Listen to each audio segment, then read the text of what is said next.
And welcome to tonight's show from DJNTV, Disc Jockey News TV. Tonight's show is brought to you by Electra Voice, DJ Event Planner, DJ Event Planner will change the way you manage and run your business. Streamline all of your procedures and software into one easy-to-manage system. DJ Event Planner, the ultimate online planning tool.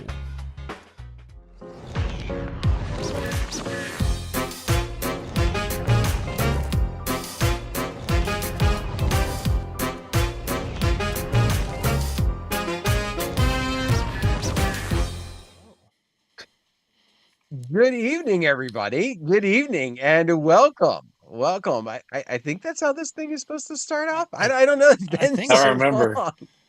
Oh my goodness. But John, Cubbie, like what, this is a little crazy. Remember It's a when little we used to do crazy. this on a regular basis and Cubbie looked like a teenager? Yeah. It's been a while. I was like, it feels like it's been about that long. It's- But no, welcome everybody, and those of you who like suddenly got this notification and went, oh, okay, somebody got hacked. No, we're really here. So, thanks for taking some time out to click over and join us. Or if this is like a video that popped up, 2 days later, watch it. Just or because it could be AI hacking. I mean, I didn't even think about that, but it could be. It's gotten so good. it is.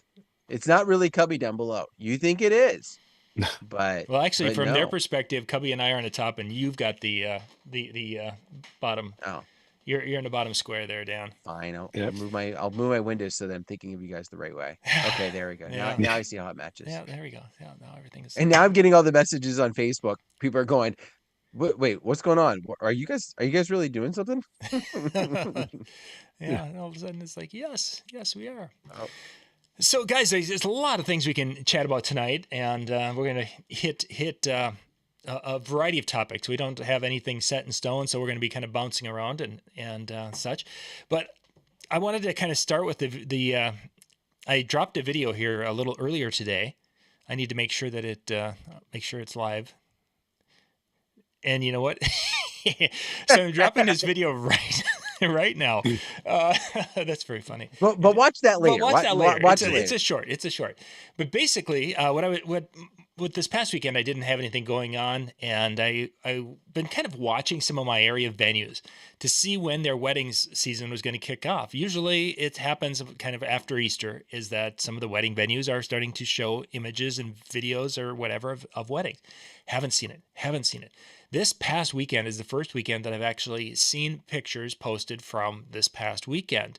And some of them were kind of a piggyback of we had a beautiful wedding, and here's a mom-son dance because of Mother's Day. That's where and then they would do the whole photo dump. So I look at that, and a couple of my DJ friends also put some pictures up of their events, which were not related to the others. So there's 6 total different weddings. What I happen to be able to see is gear, DJ gear in each one, and of course we always like to see other people's gear. What surprised me is that one of them had an Evolve 50 system, but with only using one. That was it, and they had their dance. The rest were all using 2-speaker sound systems, no subs, 2 speakers on poles, and a table of some sort, and that's what they were doing.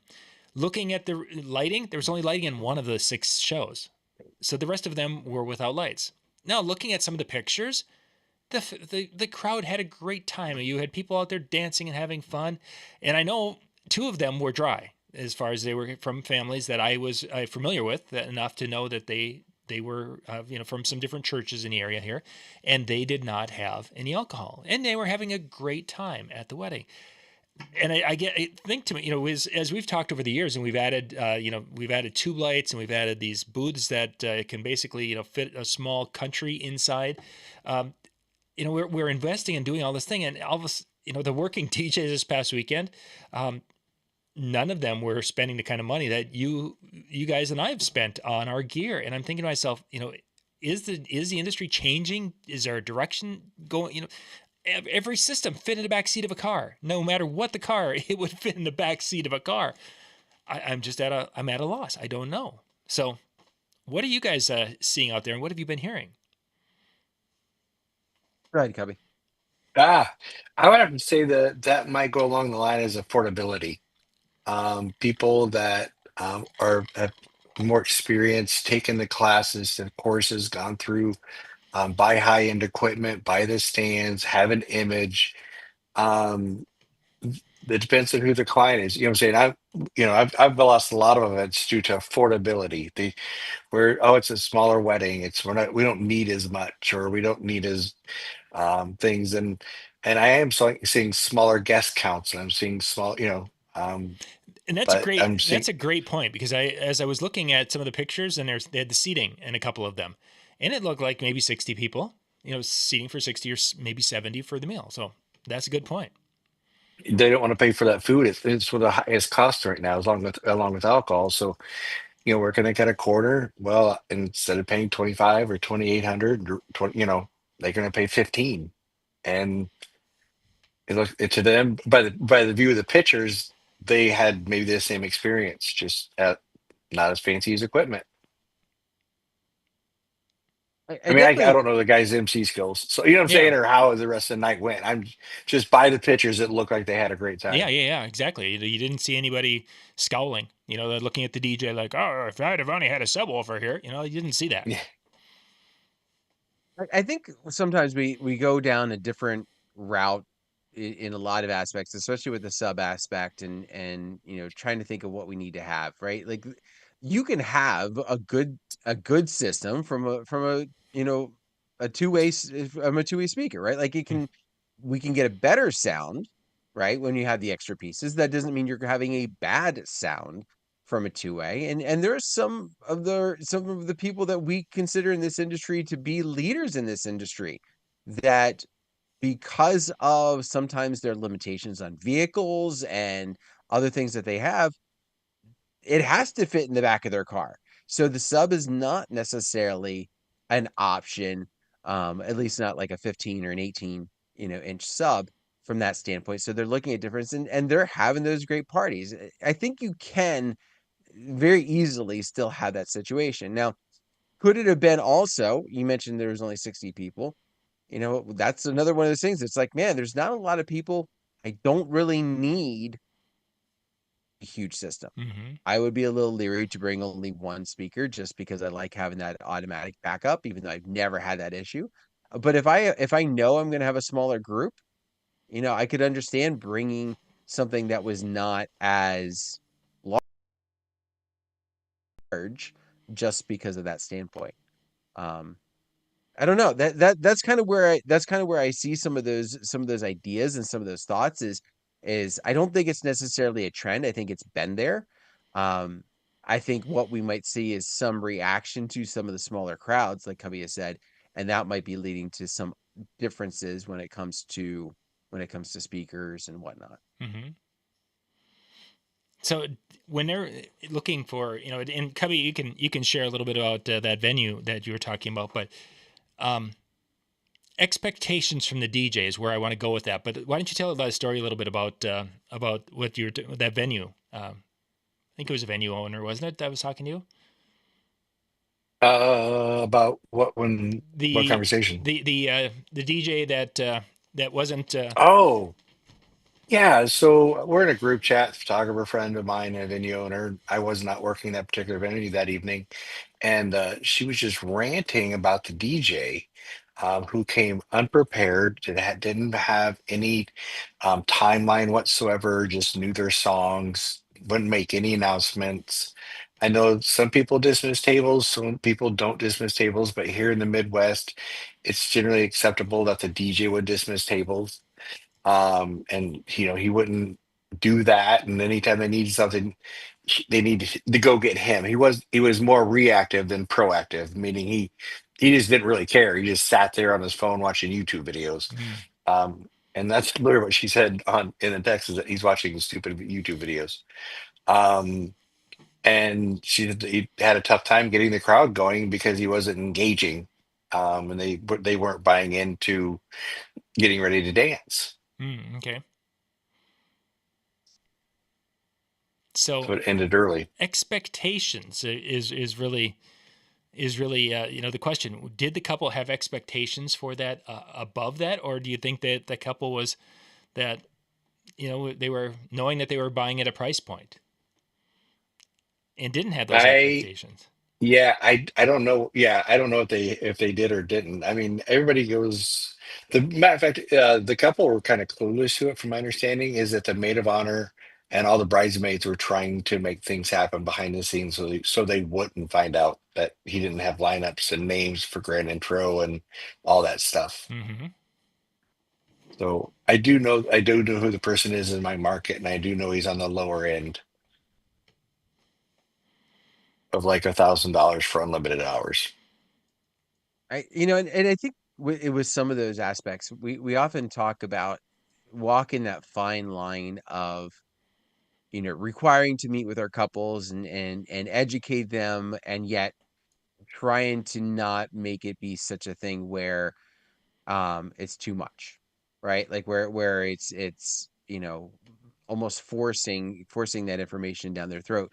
But I think a lot of couples, they don't understand, they don't recognize the difference between, two different DJs, because, to John's point, like with the pictures and that, a lot of times you can have a couple pictures. You get a couple good shots, and suddenly it looks like it was a raging party. What Mm-hmm. you don't recognize is that was the beginning of one song coming out of something popular, and it was going into another song that was, also the same. Like it was not 3 hours apart or 2 hours apart, and seeing a full dance for the whole time. So it can often look to be great. And Cubby, you were mentioning this beforehand, but like, couples often don't want to admit that they made a mistake with their wedding, unless something is horribly wrong, or they think they might have to get legal action out of it. Most likely they're not going to admit to that mistake. So now you have a couple pictures that makes so and so look good.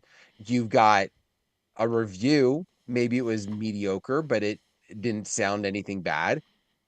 Now this DJ, whoever they might be, suddenly puts themselves in an upper thing. So I think the couples they don't know what they don't know. Mm-hmm. They've not been down that path before. Until they go to other weddings after their wedding, and we've Right. all heard it. We've all heard it go, man, I sure wish I had you as my DJ. You know what I'm saying? Like, we saw what what you did, and so they got to. They're like, man, we sure wish.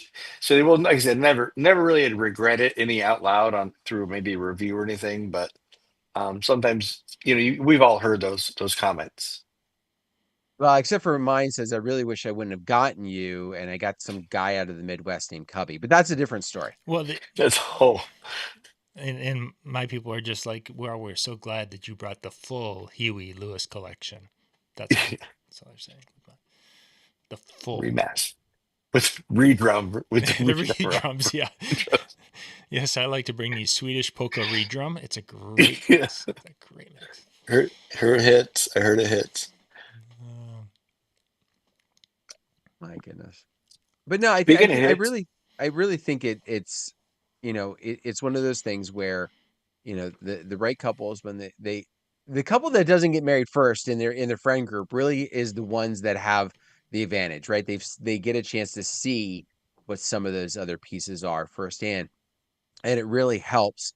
Um, I've noticed that's where you get, even less opposition to, hey, let's have a chat. Let's get together. Let's talk about what you're wanting for your wedding. And when you ask the question, hey, what are some things you've seen that you like? And what are some things that you've seen that you don't like? You quickly get to understand these are the people who have seen a wedding or two, been to a wedding or two. They may not know what they want, but they know a feeling they want. And that's where they're open to those ideas. And I don't think it's affordability. I think obviously that's going to make an impact as we continue down that path of recognizing, some of those DJs are probably going to get more of a shot because they're affordable, and that's where things are going to be at for a bit. But I think it's one of those things where showing your value is going to become even more important um, as we go.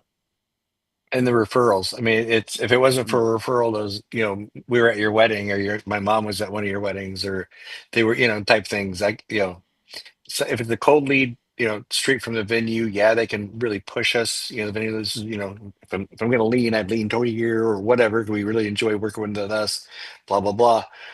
But you still got to sell them, right? They've never seen you in action. So the referrals are just huge. So younger couples, let's under the age of 25. When you have that situation, Cubbie, because you obviously being the only multi here, you're talking to more couples than Dan and I do. Under 25, is that do you have a different approach with them because of their shopping? How they've been raised with shopping compared to someone who would be over 25 who has had a little more different experience with the shopping world. Yeah, no. With them, it's mostly making the connection, and then of course getting to the price, but explaining how you're going to get to the price and what you can do for them, before you lay the price on them. How you can make their day easy, how you can make sure that the timeline looks great, and who's going to manage your team as far as photographers, and because really it's the DJ who leads that team. We're all the same team that day, and we're kind of like the quarterback, and we got photographers, a wide receiver type thing, and then we're going to lead that team to make sure your day's wonderful and stuff. So, but yeah, it's but then again, I don't know. I'm not seeing a lot of under 25s getting married. Mm-hmm. And I think There's there. this year for the summer, I think that 3 of our couples are 22, 23. Lord, no. Yeah, I'll tell you, this is the coolest thing. My bride was born in 1995, and this is the reason I know. The dad bought a bottle of wine, vintage wine, from because it's a vintage year in 2000. In 2001, he bought it. So when she was 6, but in 2001, he's held that bottle of wine for 25 years to give to her on her wedding night. And it's a really high end wine or something like that. And it's supposed to be a that 95, which happened to be the year she was born. But I thought that was like the coolest thing that I've seen. So in a while. But she's also So not 23. yeah, but that's what I'm saying is I mean a Yeah. lot of my couples are older, kind of getting through college and student loans a little bit. I think. Mm-hmm. And I as can't recall the last time I've had a younger under 25. It's just I get that there's different buying, philosophies and some different thoughts, but um I I haven't run into that lately. Um most of mine are at least late 20s, if not early 30s. You're a shotgun, John, or what? no, it's just and I think part of this might be because of how Michael and Nicholas have been with my shows and things, and I think that how they have their information out there. We're from the old school. We hand them a business card, and then we hand them a brochure, and then we hand them a folder with all of our information in it. We've got our bases covered, and the boys don't do that. They've got a QR code, that made by DJs. .com stuff. They've got that QR code up there, and people zap that, and then they get a text or get a message and say, "Hey, are you available?" And they're ready to buy online. And I've kind of talked about this, in our shows before, and so far I'm with that younger generation. I'm not seeing that going a different direction. It seems that this is the generation that's going to be. They know what Carvana is, and they're comfortable with Carvana. And Yeah. that's that's so crazy that that's a thing, an accepted thing, or a common thing, I guess. Let's call it that in their lives. But like the kids, my boys they spend more time Amazon shopping and buying things because it's quick and it's easy and price wise are relatively similar to what Walmart or whatever retail store they want to go. The only time they want to go to a retail place is when they want to go try something on, specifically shoes. Otherwise, everything comes via UPS or FedEx or That's whatever. crazy. That's why I enjoyed going to Mobile Beat this past year because they all had the speakers out to the 70s and the 90s, and I've been interested in hearing good reviews on them, but I got to touch them and feel them and see if they're going to fit in my car because I'm not one guy that you can take the dimensions. Even though they're online, I'm not that guy. I got to touch it. I got to see it. I don't have that vision of that. So I'm a shopper. I guess I like some old school. I can't do Hmm. what the kids do nowadays and And shop. that's what I really wonder is that if we have this younger, because I think one couple might have been a little bit older in that from the past weekend, but I saw pictures of a couple of them and they were in their 20s, that lower 20s, and they, their friends were all in that age group, and it's probably one of those situations where they would go out and they'd have a great time no matter what because they're just kind of an outgoing, fun group of younger people. But is there shopping or was I happen to look at 4 or 5 weddings that were a friend DJing for a friend, and that's why there was no skirts on the table and the speakers were on their stands and there was no lighting around, and everything was looked like the DJ was sitting behind the table or was very short because none of them were standing behind a table. So Oh man, it's like I wonder what kind of stool they were using. yeah. Just kidding. I don't think it was. I think it You was guys have never seen that. You guys didn't see that through the chat threads. I'm so obviously. no. Well, there was one time when I had that knee and I was thinking about getting that.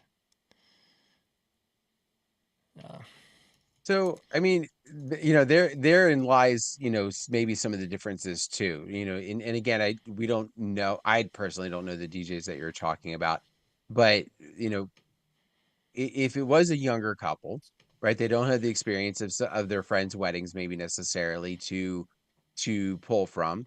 I remember years ago when you would hear a lot of like the bar and club DJs that would get asked to do a wedding because you know the couple went out and they met at the bar or Mm-hmm. whatever might have been the case, and so there was like, well, this guy's great, like this is like what we think they should be like, and so you get some of that aspect, and then they get to the wedding realm and that person that's would potentially have no idea what they're doing. That's not saying all wedding or all bar DJs, just using a specific example. I don't want to get flamed here on the interwebs.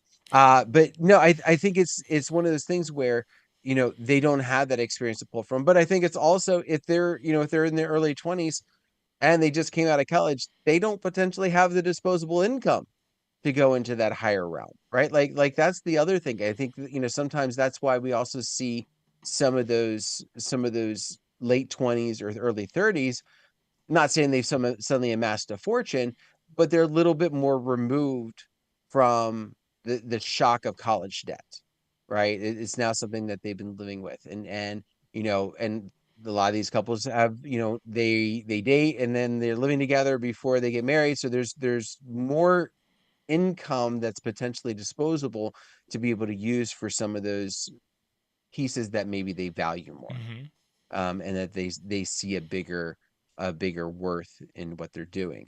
Um, and again, and as far as the younger ones that have reached out to your company, no offense, but if they're seeing your sons as the face, that could be also why like somebody who's early 20s probably doesn't want Cubbie and I as a first go around, but have two gentlemen that are closer in age and creating that same type of vibe could be an instant, hey, these are the people that I want to reach out to. Yeah. And again, they're also that they talk about doing it on the internet. Where is that easily accessible information that they come from, where they've already seen it on their social media feeds, on their um, you know, whatever they're scrolling through, it's right there. So again, there's all that connection that kind of goes together. Mm-hmm.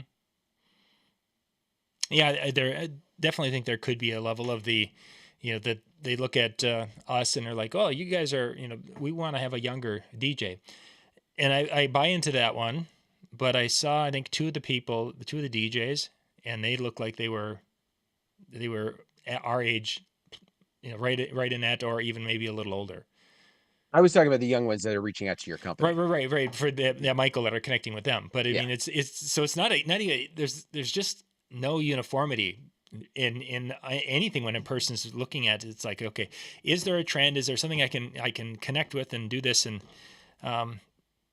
you just don't see enough of a trend to be able to really dig into and get your hooks Maybe into they were. to be effective. Maybe they got a referral. Maybe they It, saw. Maybe their parents saw them at a previous wedding and thought he did a really good job. very possible. Yeah, we don't obviously don't know without doing a full forensic interview, and that's for next week. Okay, we're gonna pull him and blood test him Hey, and everything. you! What's going on? Water torture until they tell us what we Yeah, want. exactly. That's always big in the DJ industry. Always big. Always big. Yeah, Mikey, thanks for being with us and checking in tonight. And Big Daddy was rolling on through there, so good to see a couple of faces or a couple of names bouncing through this evening with us. So I've been contemplating, because I've got multiple Denon 7000s. Great little controller. Dan, you've used it for, I don't know if Cubbie, these are things that we hook into computers, and then we can adjust the music, instead of using those round silver things.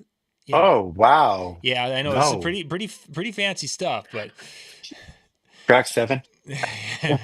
what did I say? Okay, great. I thought you just lifted the arm up.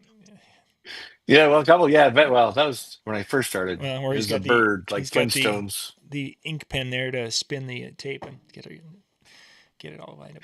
But so I've been kind of hemming and hawing because we've got one of them that had some LED things that were kind of weird on it. And I guess I want to throw this out there. If you guys seen something out there that you'd be like, hey, this is something that should be on one's radar as you're looking for maybe the next round of controller. And because of me being stuck in a post office for the last 2 years, I haven't paid much attention to virtually any of those things. So, Well, I got to touch it and feel it. So that's my problem. I'm just kidding.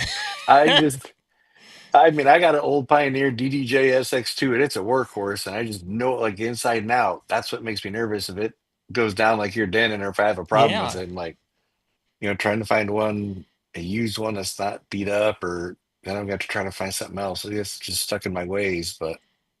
yeah. See, and I don't want to be like Cubbie, but I am. Yeah.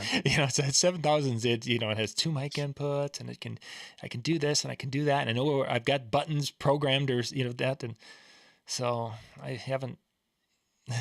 The Roland, the Roland is there. There's 2 of them back in there, and they're sitting there because that was always going to be the backup one, or the quick show one. But then Dan said you had to program it or you had to do something with it, and then I chickened out. Yeah, and I've had my share of controllers and controllers either that I've gotten to play with or look at and want different things like that.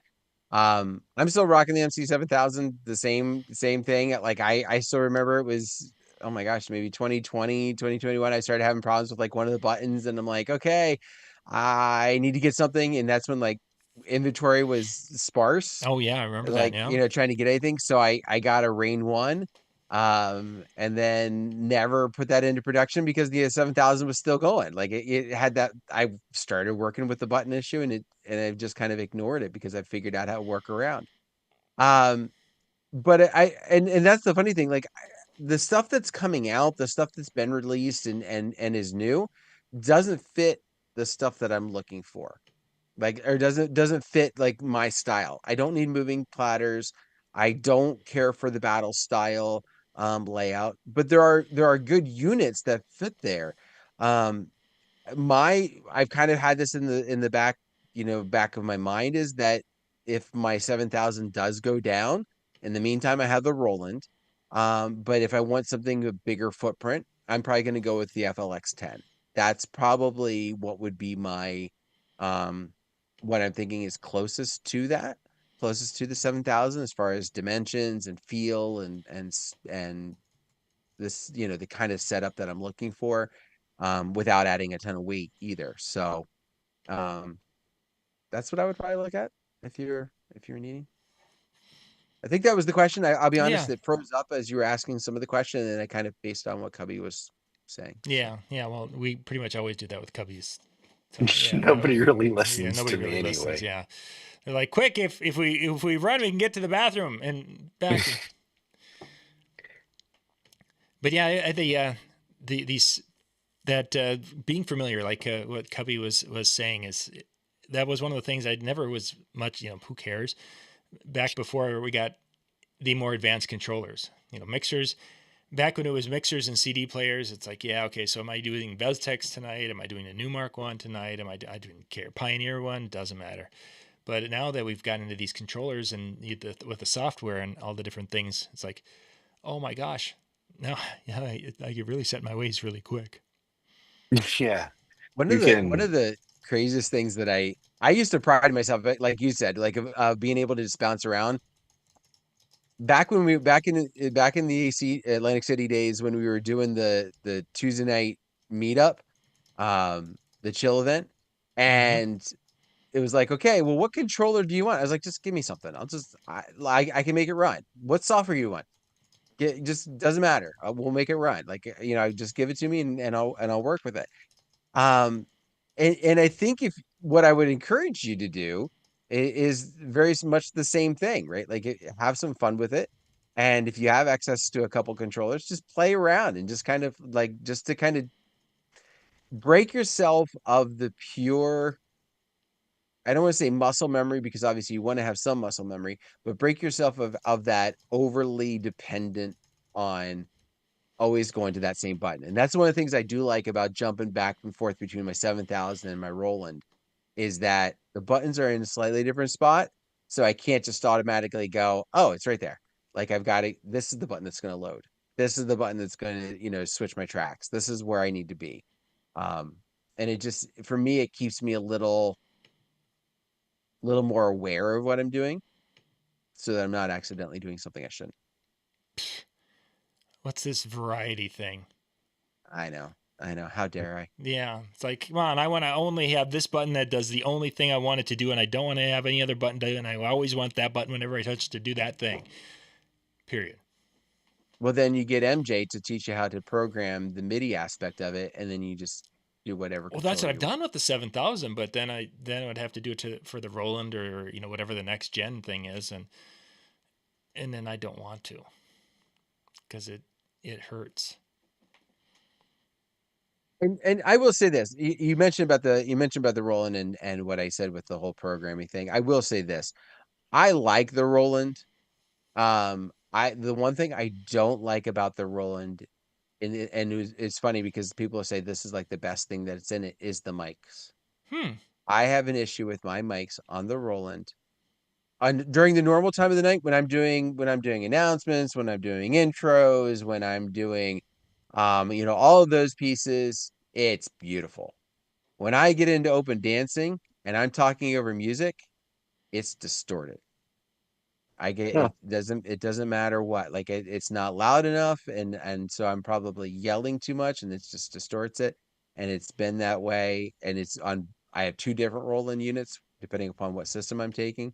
And I had the same problem with both. And so I would love for the perfect person to be able to figure out this thing for me because that it's been an annoying piece of it. It's the only thing that I don't like about it. Hmm. It's interesting. Cubby, have you ever played with the Roland units? No, no. I went from my Denon HD 2500 to my Pioneer and haven't looked back seriously ever since. I've Hmm. had the same controller for several years. Interesting. But I would do the Flex 10 like Dan said if I ever this one ever crapped up because they look very similar like Dan said just in size. Mm-hmm. Mm-hmm. Yours was the which one did you say you had? BDJ SX2. Yeah. Yeah. So that the SX2 became the basically the DDJ 1000 and then that became the FLX 10. Now granted, I know there was changes that were made, nobody get mad at me. But basically it kind of followed that pathway through. Yeah.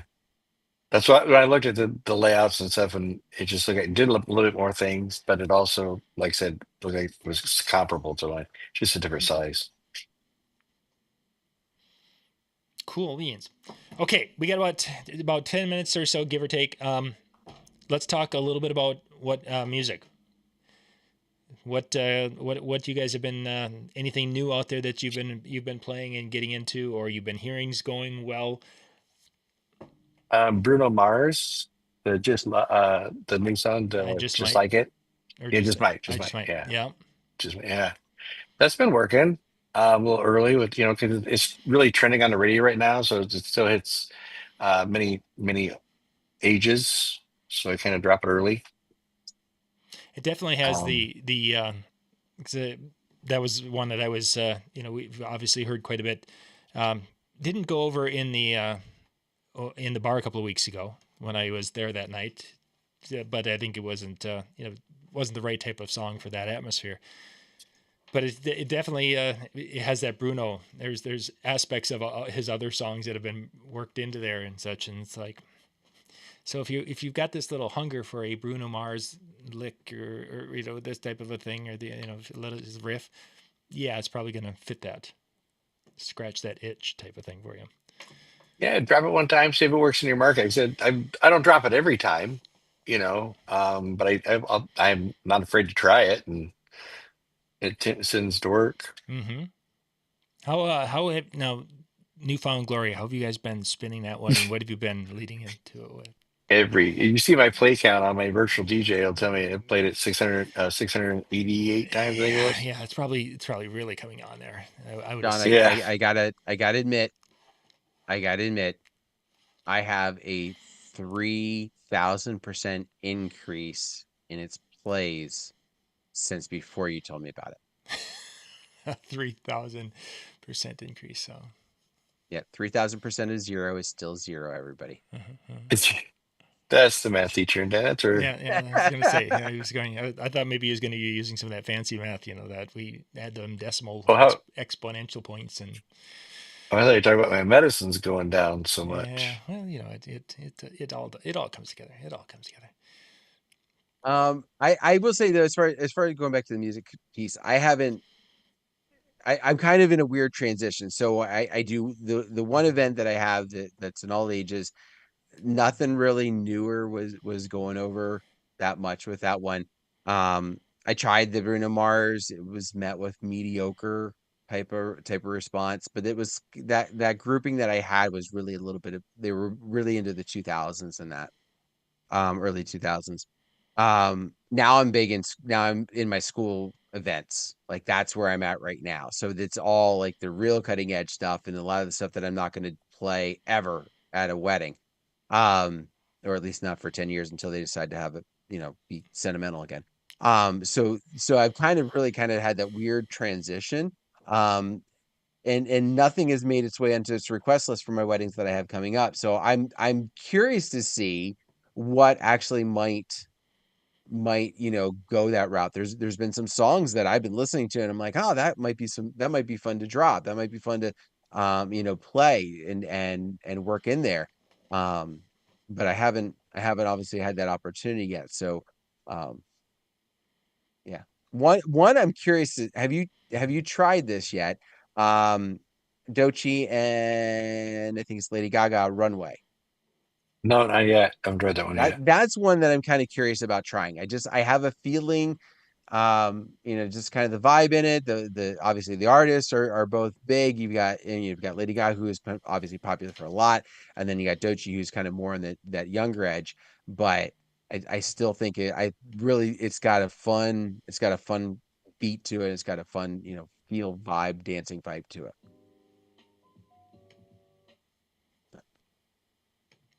Interesting. I'll have to check that out. I have not. I don't even know if I've listened to that one. I've been with the charts when we do the weekly charts and such, checking out the top 3 or 4 songs each week, and there's a few things that have been in there that are like, oh, I won't have to worry about that one. It's like, yeah, that's not Well, going to do anything for our dance floors. But yeah, that I even in the bar last fall when because I over the course of the winter I do like 10 shows in this bar with this room, and in the fall we were really 90s. Now this winter or this winter and spring, they were all excited and they were like, oh yeah, it's 90s night back, and it's like whatever.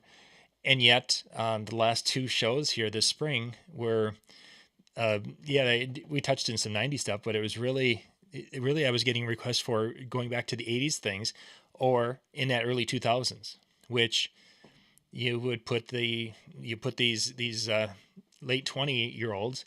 That would have been what mom and dad were probably listening to or had on the radio when they were growing up. That we're back to that type of thing, and that's what the nostalgia they were looking for, I guess. So, yeah, there were things that came in from that 2001, 2, 3, and 4 that I probably have never played. And they were fine songs and things, but they weren't the big bangers that we would have put into our wedding rotation.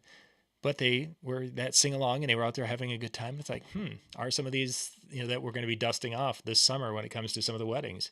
That Give us an example. I know you're going to do that. Were you wondering, Dan? One Give me one. One of the songs Just give me that one. was that we did play at the time was Sierra's her 1-2 step. Yeah. Yeah, that was early. Ooh. Yeah, that was like 2003. Yeah. So I can anyway, see that making a comeback with brides because they're getting, especially if they're getting as young as you get them in Minnesota. That's right in their middle school age. Well, no, not really, because you're talking that's 23 years ago. That'd be like that was if it's under 25. That would be like when they were born. Yeah, so that would have been what mom and dad would have had if they were listening to the top 40 radio as they were zipping around. And we went through a period where the country stations were the dominant stations throughout central Minnesota in that 90s time frame. Basically, that even the top 40 stations started to play some crossover country songs because it was so hot back in the 90s. In the early 2000s, the country music was still prominent in some areas, but the other stations were starting to pick up, and there was more because of the grunge rock thing in the 90s. There were stations that were kind of more into that heavy rock or the classic rock world, and then we had a couple of pop stations. Now with whatever it is, Clear Channel doing all the radio stations, and it's like, okay, you're going to hear the same. If you're the two top 40 stations, you're hearing the same 10 songs there because they're both programmed through the same. They just have different commercials. The adult contemporary stations or the hot adult contemporary, they're playing the same 25 songs, just different commercials. Yeah. I don't even know if the radio charts are even valid anymore. You almost have to look at Apple iTunes and Spotify to see what's trending, right? The ones that we do on Wednesdays there's the Apple charts there, because we definitely have that one's there. Spotify, YouTube. There is a Billboard chart, but the Billboard chart is now taking into account some of the streaming numbers also. Okay. And then there's the media base. And the media base, they used to do the charts. They would do the top 50. They would release a new top 50 every week. And now they've taken it down to the top 25. So it's a shorter list. But your statement about them how applicable they are, you definitely see a disconnect between the Spotify top 50 or 25 and the Billboard top 25. There's songs there, it's like, well, okay, that's not even in the Billboard, and it's the number 2 song on Spotify, and it's got 7 billion, well, it's usually million, but it's got like 6 million plays this week. Between YouTube, it might have 6 million plays. Well, there's obviously, if it's got that many plays or however many it was, it's doing something, and Billboard's just not following it. But here's the thing, and this is where I think, Cubbie, I still feel there's a lot of validity within the radio charts, and maybe, being careful of how you're pulling them in and what you're doing, because a lot of them are, they have they've got research coming from somewhere. The problem that I have oftentimes with the Spotify charts and with the even the YouTube charts, and that if you watch them over some different times, you're gonna see a lot of skewing being done by a younger audience, right? Like when there's a hit song that's from TikTok, right? Like, it's because the kids decided to do a dance to it, and that's what's driving a lot of the plays indirectly up in those pieces. Or, if something comes on and it's from a movie. The reason why I say we got to caution that is, if our typical bride is late 20s, early 30s, they're maybe not as into the tracks that are showing up in those top Spotify, spins and that kind of thing. If we have, early 20s, or we're doing younger events, then it's a different side. And yeah, the YouTube pieces, the Spotify playlists, if you can get tracked to, there's ways to track the TikTok too as well. Like, then yeah, that is where it's going to be prevalent. um that's my thought. A lot of times I'll look at the Sirius XM playlist, and just kind of see where, for some of those same ideas, like where are they seeing? Because again, it's going to be kind of more national. It's not being, it's one station that's not, it's not, iHeart doing the same programming on 10 stations and skewing things that way. So I like to do it from that standpoint, just because it pulls it in a different way for my couples. But again, I'm still going to be cautious on the stuff that's suddenly spiking out of nowhere. And it's the part that a person's is watching out for is when something all of a sudden just, it's like, who is that? What is that? And it hits those three charts. Boom, boom, boom. Apple, Spotify, YouTube. And you never see it on the other one, but yet it's there. And crazy, I tell you. Okay. Oh, interesting. Here's the TikTok charts you were talking about, Dan. That a person can go there and see that. Oops, I got to go to songs. I was going to say that is not.